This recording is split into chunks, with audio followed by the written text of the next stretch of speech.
Good afternoon, Knights.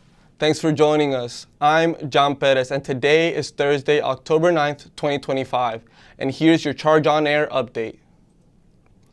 Last night, the UCF League of Women Voters held an event called Remembering Stonewall, Create a Brick, inspired by the infamous question, who threw the first brick at Stonewall? With the Orlando Pride celebration coming up this month, UCF's LWV wanted to hold an event that would focus on LGBTQ+ Pride members. Members got to personalize their very own brick while learning about the 1969 Stonewall riots. The Stonewall riots were a series of demonstrations made by the LGBTQ+ community in response to police harassment. Members not only left the event with a brick to keep, but with more knowledge on a pivotal moment in history. As construction continues across UCF, campus deer are adapting to the constant noise and shrinking green spaces. Research published in Frontier in Ecology Evolution shows that prolonged noise exposure can increase stress and change foraging patterns in deer. Construction alters how they feed, rest, and move, making them more alert to human activity. Wildlife experts say these disturbances may cause deer to feed earlier in the day or move more at night to avoid active construction zones.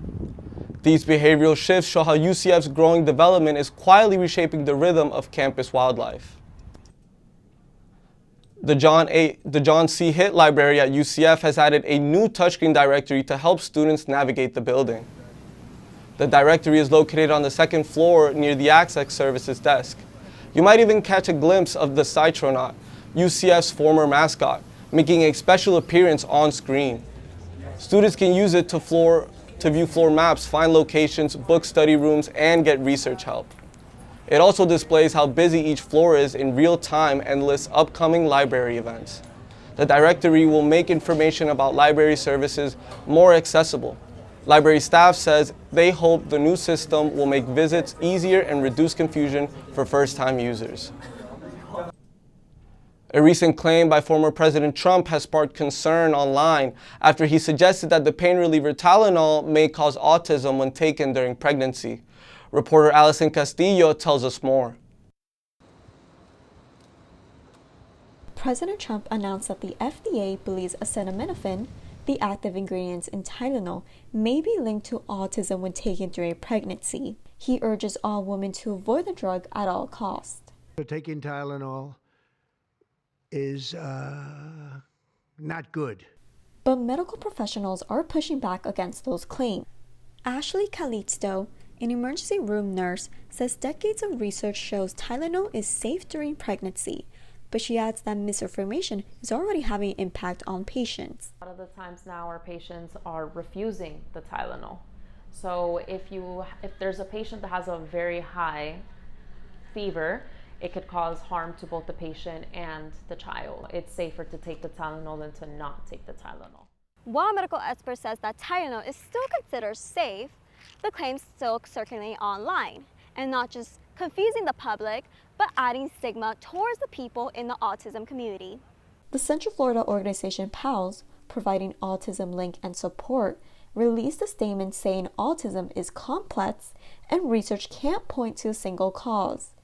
Jess Frank, a UCF alumni who works with PALS, says accurate information and understanding are crucial to better understand autism. That they know, that they're aware of, that they might come to know in the future that has autism, they could be looking at them in a different light or looking at their families in a different light. Advocates says education and awareness are the best way to fight misinformation, ensuring that people with autism are understood and not judged. In Orlando, Allyson Castillo, The Charge on Air. Health officials urge anyone with questions about medication safety during pregnancy to consult a doctor instead of relying on social media. UCF students got a chance to put their French skills to the test, but this time it wasn't in the classroom. The French program in UCF's Department of Modern Languages and Literatures hosted its bi-weekly Café Francophone yesterday. The event gives students a relaxed space to practice speaking French through conversation and games. Topics range from lighthearted subjects like dogs to relevant issues in the world today, including artificial intelligence. French program coordinator Julie Pomerliao says the goal is to help students gain confidence and improve their fluency outside of class. If you live in the fear of not doing something, you're never going to improve as much as if you lose that fear. If you don't have the fear of speaking, then you'll improve like a lot more than someone who's always stressed and stays quiet. Pomerlau says seeing students return each semester more confident in their French makes the event worth it.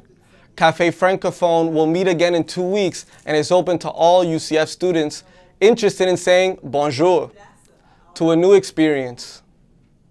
Students can check the UCF events calendar for the next Café Francophone date and drop in to practice their French, no registration required.